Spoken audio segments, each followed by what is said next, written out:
Thanks to you all. Welcome to class 12, unit 1, supplementary reading. God sees the truth but waits. Written by Leo Tolstoy, part 3.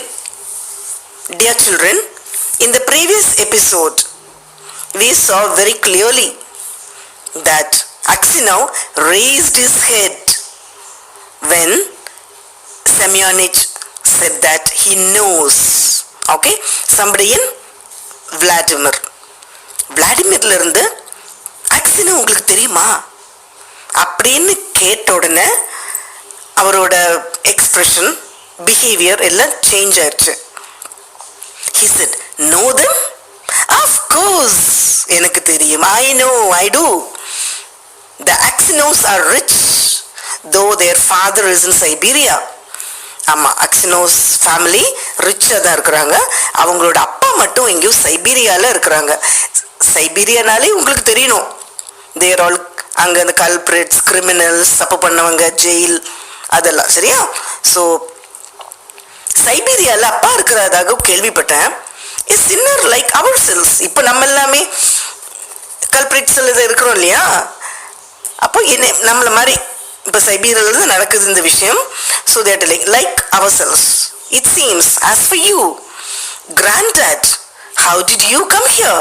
ஏய் தாத்தா, நீங்க ரொம்ப பாசமா, ரொம்ப அமைதியா, மீக்க, ஜென்டிலா, சின்சியரா இருக்கிறீங்க. நீங்க ஏன் வந்தீங்க? உங்களை பார்த்தா தப்பு பண்ண மாதிரி தோணலையே. You don't look like that. How did you come here? Aksinov did not like to speak of his misfortune. ஆனால் அக்சினோக்கு அவரோட பிரச்சனைகளையோ அவர் தப்பு பண்ணாமல் வந்த விஷயங்களை பற்றி பெருசாக ஒன்றும் சொல்ல விருப்பம் இல்லை. He did not like it all. He only sighed. Sighdனாக்க ஒரு பெருமூச்சு, ஒரு ஏக்கம், அப்படியே ஒரு ஏக்கத்தில் and said, for my sins I have been in prison these 26 years. என்னோட செய்யாத குற்றங்களுக்காக நான் இந்த பிரிசன்ல 26 years 26 வருஷமா இங்க உட்கார்ந்துருக்கேன். What sins? It means sin means பாவம். என்ன பாவம்? asked Makar Semyonich. சரி, பாவம் சொல்ற, என்ன பாவம்? But Aksinov only said, well, I must have deserved it. எனக்கு வேணும்டா, இதுவும் வேணும், இன்னமும் வேணும். He would have said no more, but his companions told the newcomers how Aksinov come to be in Siberia. The newcomers கெல்லாம் ரொம்ப தெரியறது இல்லையா, how someone had killed a merchant and had put the knife among Aksinov's things and Aksinov had been unjustly condemned. ஆனால் பழைய இருக்கிறவங்க எல்லாத்துக்கும் matter தெரியும், இவர் இது தப்பு செய்யல. டிராவல்ல வரும்போது somebody killed somebody and kept the knife in his things. இதை பார்த்து போலீஸ் நேம் வந்துட்டாங்க. Understood? Yes. When Makar Semyonich heard this, he looked at Aksinov. இது Semyonich பார்த்த உடனே அட்டா பாவமே, ஓய்யோ அப்படின்னு தெரிஞ்சிருச்சு இவருக்கு. இப்போ சேமியானிச்சுக்கு மேட்டர் புரிஞ்சிருச்சு, அக்சினோவுக்கு கொஞ்சம் கொஞ்சம் புரியுற மாதிரி இருக்குது. When Makar Semyonich heard this, he looked at Aksinov, slapped his own knee, இப்படி கால் எடுத்து ஒரு அடி. He exclaimed, well, this is wonderful, really wonderful, but how old you have grown, granddad? அப்போ யங்கா இருந்திருப்பீங்களே இவ்வளோ வயசுக்குள்ள. இப்போ நீங்க வந்து ஒரு நியூலி மேரிட் அந்த டைம்ல தான் வந்திருப்பீங்க. அதுலேருந்து 26, இப்போ 50 தானே இருந்திருக்கணும் அப்ராக்சிமேட்லி. இப்போ உங்களை பார்த்தாக்க தாத்தா மாதிரி இருக்கிறீங்க. ஒரு 50க்கு பதிலாக ஒரு 80 years old லுக் இருக்குது. எப்படி ஆக்கும் இது granted? The others asked him why he was so surprised and where he had seen Aksinov before. என்ன இப்படி பார்த்த மாதிரி பேசுறீங்க? நீங்க எப்ப பார்த்தீங்க? How do you recognize him? But Makar Semyonich did not reply. இந்த கேள்விக்கு Makar Semyonich பதில் சொல்லலையே. He only said, it's wonderful that we should meet here, lads. It's wonderful. இது கடவுளோட ஒரு கொடுத்து வைப்பு. இது இங்க நம்ம மீட் பண்ணணும் அப்படின்னு கடவுள் எழுதி வச்சிருக்கிறாரு. அது நடக்குது. These words made Axino wonder whether this man knew who had killed the merchant. இப்போ அக்சினோவுக்கு ஒரு டவுட் வந்துருச்சு. எய்தர் இவன் கொண்டிருக்கணும், இல்லை இவருக்கு தெரிஞ்ச ஆள் கொண்டிருக்கணும் எங்க பழைய அந்த ஹோட்டல்ல. So he said, perhaps, Semyonich, you have heard of that affair, or maybe you have seen me before. ஏய், உனக்கு இதை பத்தி தெரியுமா? இந்த அஃபேரை பத்தி, இந்த ப்ராப்ளம் பத்தி உங்களுக்கு தெரிஞ்சிருக்கணும், இல்ல யாராவது சொல்லியிருக்கணும். என்னமோ ஒன்று உங்களுக்கு தெரியுற மாதிரி தெரியுது. You have heard of this affair. How could I help hearing? The world's full of rumors, but it is long time ago and I have forgotten what I heard. எனக்கு என்ன கேள்விப்பட்டது மறந்து போச்சு சார். எனக்கு எல்லாம் ஞாபகம் இல்லையே, நிறைய நாள் ஆச்சு இல்லையா. 26 இயர்ஸ்க்கு முன்னாடி நடந்த விஷயம் இதெல்லாம் இப்பெல்லாம் ஞாபகம் வைக்க முடியுமா? Perhaps you heard who killed the merchant? asked Axino. So திடீர்னு ஒரு ஆள் அப்படியே சந்தேகப்பட முடியாது இல்லையா. ஸோ சரி, யார் தான் கொண்டு இருப்பாங்க சொல்லுங்க பார்க்கலாம். சரி, உங்களுக்கு தெரிஞ்சதுனாக்கா who killed the merchant தெரியுமா சொல்லுங்களேன். மக்கர் செமியானிச் laughed. ஒரு சிரிப்பு பாருங்க, சிரிப்பு, சிரிப்பு, and replied, it must have been him in whose bag the knife was found. எனக்கு எப்படி சரி தெரியும் அதெல்லாம்? நைஃப் யார் கையில இருந்ததோ அவங்க தான் கொண்டு இருக்கணும். போலீஸ் சொன்னாங்கல்ல, அதுதான். If someone else hid the knife there, he is not a thief till he is caught, as the saying is. thief வந்து கொன்னுனாலும் யார் கையில கத்தி இருக்குதோ அவங்க தானே கொலைக்காரர். அதான ப்ரூஃப், அதான evidence. How could anyone put a knife into your bag while it was under your head? Okay, அது எப்படி சார்? யாரோ வந்து கொலை பண்ணிட்டு அந்த கத்தியை உங்க தலைமாட்டில் வைக்க முடியுமா? It would surely have woken you up. யாராவது வந்து உங்க தலைமாட்டில் கொண்டு கத்தியை வந்து வைக்கும் போது நீங்க முழிக்காம இருப்பீங்களா? முழிச்சு பார்த்துருப்பீங்கல்ல. அப்போ இந்த மேட்ரு இவனுக்கு எப்படி தெரிஞ்சது தலைக்கு மாட்டில் வச்சது மேட்ரு அப்படின்னு அவருக்கு பயங்கர ஒரு டவுட், சஸ்பெக்ட் வந்துருச்சு. When Axino heard these words, he felt sure this was the man who had killed the merchant. இப்போ அக்சினோவுக்கு clear, 100% clear, இந்த செமியானிச் தான் criminal. He only killed that merchant and kept the knife in his bag. He rose and went away. எதுவுமே சொல்லலையே, எதுவுமே பேசவே இல்லை, அமைதியா எந்திரிச்சு he went away. இந்த இடத்துல உட்கார்ல. All that night Axino lay awake. அந்த நைட்டு ஃபுல்லும் அமைதியா, தூக்கமே வரல. அட பாவமே, செய்யாத குற்றத்துக்கு 26 இயர்ஸ் கஷ்டப்பட்டுட்டோமே, உண்மையிலேயே செய்த குற்றம் பண்ண பையன் ஜாலியா ஊர் சுத்திட்டு இருக்கிறான், இனி என்ன செய்ய முடியும், வாழ்க்கையே முடிஞ்சு போச்சு. அப்படியே he didn't sleep at all. He felt terribly unhappy and all sorts of images rose in his mind. அப்படியே flashback வருது மனசுல எல்லா இமேஜஸும்.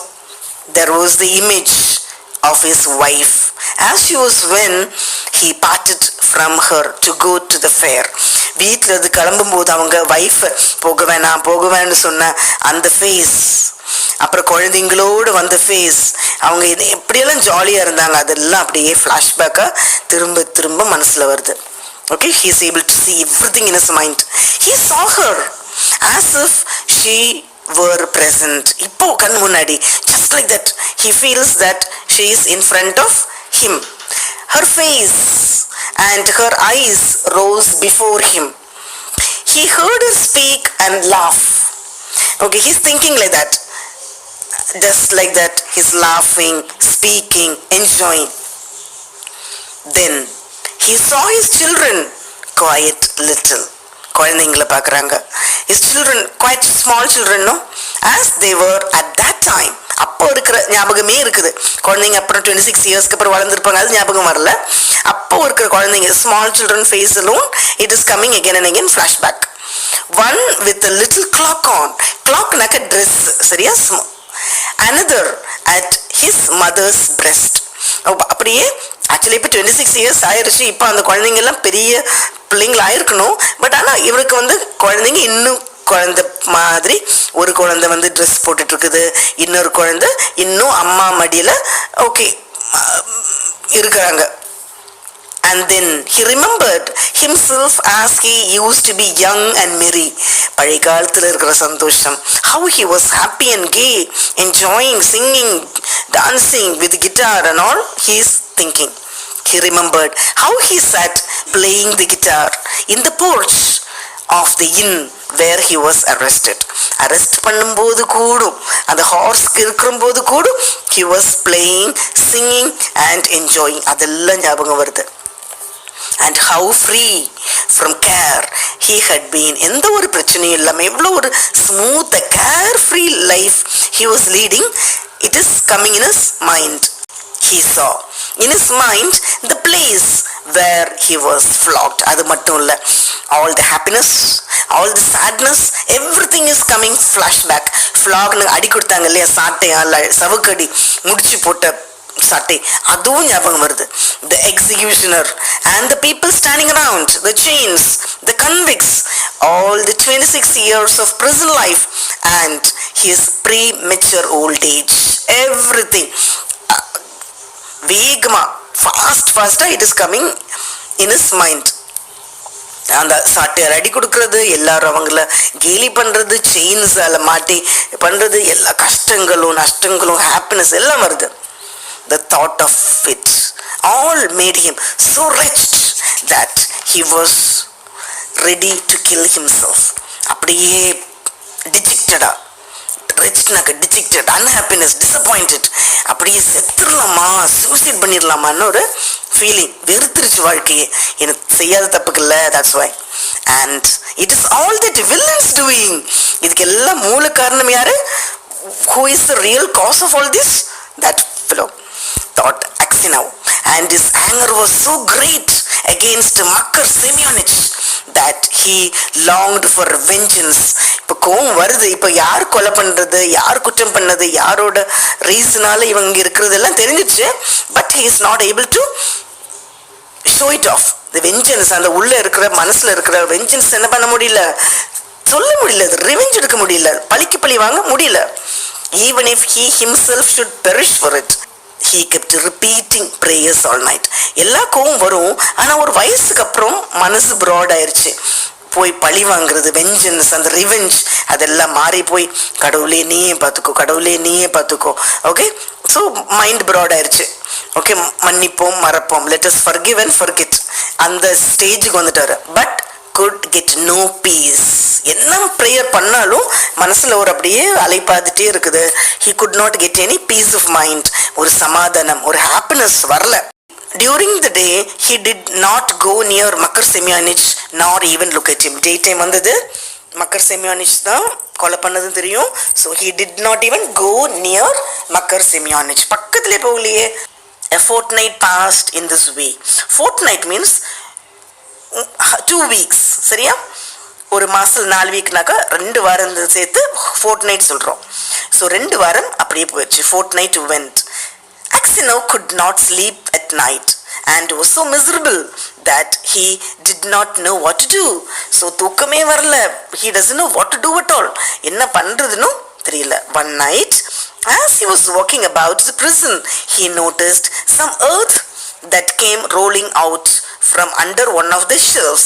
So one day what happened, night தூங்கல, so suddenly when he was walking here and there, he heard or he saw some earthனாக்க sand, மணல், மணல் அப்படியே வருது, எங்க இருந்து, ஒரு இடத்துல இருந்து வருது, rolling out from under one of the shelves and on which the prisoners slept. தூங்கிட்டு இருக்கிறாங்க prisoners எல்லாம், அங்க இருந்து மணல் கொட்டுது. he stopped to see what it was. so நிறுத்தி பார்க்கறாங்க, என்ன நடக்குது, மணல் கொட்டுதே.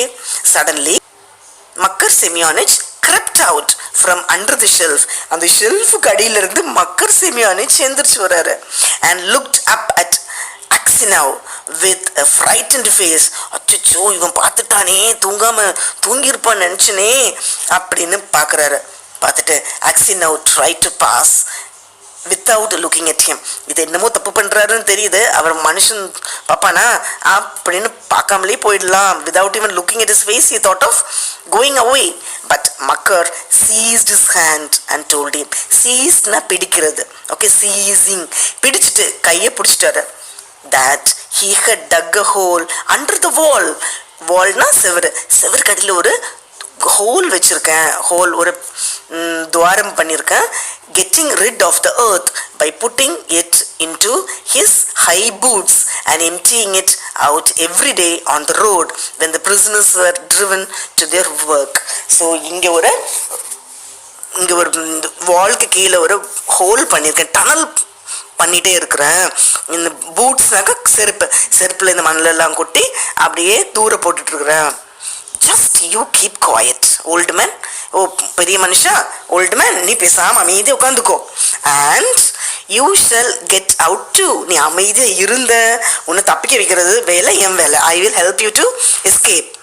இஃப் யூ பிளாபர், நீ ஏதாவது வளரி வச்ச, then you will flog the life out of me. ஏதாவது என்னை மாட்டி விடணும்னு நினைச்சு வச்சுக்கோ, I will kill you first. Okay, if you ஏதாவது பிளாபர் பண்ண, they will flog the life of me. வளர்னேன்னா என்ன அவங்க கண்டுபிடிச்சிட்டாங்கன்னாக்கா என்ன சரியான சவுக்கடி கொடுத்து என்னை ரொம்ப கஷ்டப்படுத்திடுவாங்க. அதுக்கு முன்னாடி I will kill you first. உன்னை நான் கொலை பண்ணிவிடுவேன். So be careful. ஸோ மாட்ட வேணான்னா ரெண்டு பேரும் தப்பிச்சுக்கலாம். Axino trembled with anger. இப்போ ஒரு வயசாயிருச்சு, ஒழுங்காக கூட நிற்க முடியல. ஹீஸ் ட்ரெம்பிளிங், நடுங்குறாரு, கோவம் வருது. As he looked at his enemy, he drew his hand away. Guy பிடிச்சிருக்கிறார், seizing the hand. He removed the hand, saying, I have no wish to escape. 26 வருஷம் போயிடுச்சு, அழகான மனைவி குழந்தைங்களோடு வாழ்ந்துட்டு இருந்தேன். 26 வருஷம் போயிடுச்சு, எனக்கு இப்போ தப்பிக்கணும் ஓடணும்னு ஆசையே கிடையாது. இனி என்ன போய் பண்ண போகிறேன்? Nothing. My life is finished. And you have no need to kill me. You killed me long ago. இனிமே என்ன கொல்லணுமா? நான் வாழ்க்கையில் ஏற்கனவே செத்து போயிட்டேன். I am not living now. So you have already killed me. என்ன ஆல்ரெடி நீ கொலை பண்ணிட்ட. இன்னொரு வாட்டி நீ கில் பண்ணணும்னு தேவையில்லை. That is not necessary. As to telling of you, I may do so or not, as God shall direct. அதெல்லாம் கடவுள் பார்த்துப்பாரு. Next day, when the convicts were let out to work, the convoy soldiers noticed that one or other of the prisoners emptied some earth out of his boots. So next day, அடுத்த நாள் என்ன ஆகுது, இந்த convicts இருக்காங்க இல்லையா, அங்கே criminals, அங்கே வந்து கான்வாய் சோல்ஜர்ஸ்னாக்கா அவங்க டீம் ஆஃப் சோல்ஜர்ஸ், அவங்க பார்க்குறாங்க இங்கே வந்து பூட்ஸ் மணல் வந்து கொட்டுறது. The prison was searched and the tunnel found. The பிரிசனை சுற்றி பார்க்குறாங்க, பார்த்தாக்கா கண்டுபிடிச்சிட்டாங்க. என்ன கண்டுபிடிச்சிட்டாங்க? டனல்னா சுரங்கம், ஏதோ ஒரு குழி தோன்றது கண்டுபிடிச்சாச்சு. The governor came and questioned all the prisoners to find out who had dug the hole. அங்கே வந்து கேட்குறாங்க, யார் பண்ணது, ஹூ. இப்போ இந்த ஸ்டூடெண்ட்ஸ் நீங்கள் தப்பு பண்ணுறீங்க, டீச்சர்ஸ் கேட்பாங்க, யாரையும் கண்டுபிடிக்க மாட்டீங்க இல்லையா? அதே மாதிரி தான் அவங்களும் யாரையும் காமிக்கிறாங்க இல்லை. But everyone knows who did it. They all denied any knowledge of it. Sir எனக்கு தெரியவே இல்லை சார், நான் நைட் தூங்கிட்டு சார், எனக்கு மேட்ரே தெரியாது, ஐயோ அப்படியா அப்படின்னு அத்தனை பேரும் ஒரு பயங்கரமான ஆக்டிங் கொடுக்குறாங்க. Those who knew would not betray Makar Semyonich. தெரிஞ்சவங்க கூட ஐயோ தெரியவே இல்லை சார், யாருன்னே தெரியாது, எப்போ பண்ணது, என்ன பண்ணாங்க அப்படின்னு சொல்லிட்டாங்க. Knowing he would be flogged almost to death. தெரிஞ்சது என்னாகும், மக்கர் செமியானிச்சு flogged to death, the சாட்டையால் சவுக்கடி கொடுத்துருவாங்க. At last the governor turned to Axino, whom he knew to be a just man, and said, okay எல்லாரையும் கேட்டு சொல்லவே இல்லை. அதுக்கப்புறம் கவர்னர் என்ன பண்ணாரு, ஓகே இந்த ஆள் நல்ல ஆள் இல்லையா, அக்சினோ நீ சொல்லுமா, நீ உங்களுக்கு கண்டிப்பாக தெரிஞ்சிருக்கணும், நீங்கள் ஒரு வயசானவர், நல்ல ஜென்டில்மேன், நீங்கள் உண்மையை சொல்லுவீங்கன்னு நினைக்கிறேன், நீங்கள் சொல்லுங்கள் பார்க்கலாம். You are a truthful old man, tell me before God who dug the hole. நீங்கள் சொல்லுங்கள் பார்க்கலாம், யார் இந்த ஹோலில் பண்ணது? மக்கர் செமியானிச் stood as if he were quiet unconcerned. மக்கர் செமியானிச் உண்மையான கொலைக்காரன், அவர் உண்மையான தப்பு பண்ணவன், எதுவுமே செய்யாத மாதிரி நல்ல பையனாகட்டும் ஒரு நல்ல ஒரு look கொடுத்துட்ருக்கிறாரு. Looking at the governor and not so much at glancing at Axino. Axinoவை லுக்கே பண்ணல. He didn't even look at his Axino's lips and hands trembled, and for a long time he could not utter a word. அக்சினோக்கு ஒரு வார்த்தை கூட வரல வாயிலிருந்து. He thought, why should I screen him who ruined my life? நான் இப்போ என்ன பண்ண போறேன்? என் வாழ்க்கை முடிஞ்சு போச்சு, அவனை ஏன் நான் காட்டி கொடுக்கணும்? No need. Let him pay for what I have suffered. நான் எதுவுமே சொல்ல போகிறது இல்லை. I'm not going to tell anything. But if I tell they will probably flog the life out of him. நான் சொன்னாக்கா மாட்டினாக்கா சவக்கடி sure. And maybe I suspect him wrongly. And after all, what good would it be to me? அப்படியே சொன்னாலும் எனக்கு என்ன கிடைக்க போகுது? எனக்கு வாழ்க்கையே முடிஞ்சு போச்சு இல்லையா? So I'm not going to tell anything to him. Well, old man, repeated the governor, tell me the truth. Who has been digging under the wall? சரி, old man, ப்ளீஸ் சொல்லுங்களேன், யார் பண்ணது? உங்களுக்கு கண்டிப்பாக தெரிஞ்சிருக்கும். Aksinov glanced to Makar Semyonich and said, I cannot say, Your Honor. Sir, எனக்கு சொல்ல முடியாது sir. It is not God's will that I should tell. கடவுள் சித்தம் வைக்கலை எனக்கு இப்போ சொல்கிறதுக்கு. கடவுள் எனக்கு சித்தம் வைக்கலை. Do what you like with me. I am your hands. Sir, உங்களுக்கு என்ன பண்ணணுமோ பண்ணிக்கோங்க.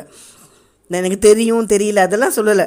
கடவுள் நான் இப்போ சொல்கிறது விரும்பலை, நான் சொல்ல மாட்டேன். உங்களுக்கு என்ன செய்யணுமோ செய்யுங்க. However much the governor tried, Aksinov would say no more, and so the matter had to be left. Aksinov திரும்ப கேட்குறாங்க governor. Aksinov never uttered a word that night. When Aksinov was lying on his bed and just beginning to doze, Aksinov அன்னைக்கு night படுத்துட்டு அப்படியே தூக்கம் ஸ்லைட்டாக வருது. Someone came quietly and sat down on his bed. He peered through the darkness and recognized Makar. அவன் படுத்து தூங்கலான்னு இருக்கும்போது யாரோ வராங்க, பெட்டில் உட்காடுறாங்க. உட்காந்து அப்படியே எட்டி பார்க்கும்போது யார் அது? Makar Semyonich. What more do you want of me? என்ன வேணும் உனக்கு? என்ன இவ்வளோ கஷ்டப்படுத்தினது பத்தாதா? இனிமேல் என்ன வேணும்? What you want? Asked Aksinov. Why have you come here? என்ன வேணும்? Why do you come here? Makar Semyonich was silent. So Aksinov sat up and said, what do you want? Go away or I will call the guard. See, கிளம்புறியா இல்லை கார்டை கூப்பிட்டுட்டுமா அப்படின்னு கேட்குறாங்க. Makar Semyonich bent close over Aksinov and whispered, Ivan Dimrich, forgive me. இவ்வளோ நாளுக்கு அப்புறமா, 26 இயர்ஸ்க்கு அப்புறமா நான் தப்பு பண்ணிட்டேன், சாரி, என்னை மன்னிச்சுடுறீங்களா அப்படின்னு மெதுவாக காதில் சொல்கிறாங்க. What for? Asked Aksinov. எதுக்கு நான் மன்னிக்கணும்? நான் ஒன்றும் கடவுள் இல்லையே, என்ன மன்னிக்கணும்?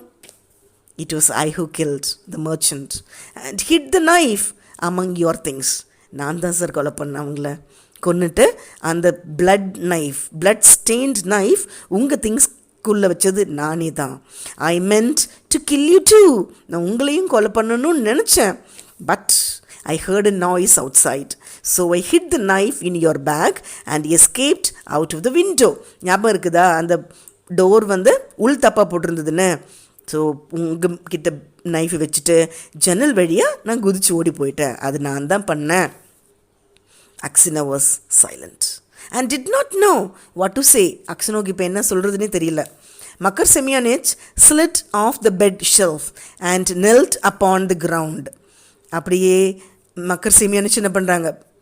நகர்ந்து பெட் ஷெல்ஃபில் நகர்ந்து நீலிங், நெல்ட்னாக்கா முட்டி போடுறது, நெல்ட் அப்பான் த கிரவுண்ட், முட்டி போட்டு.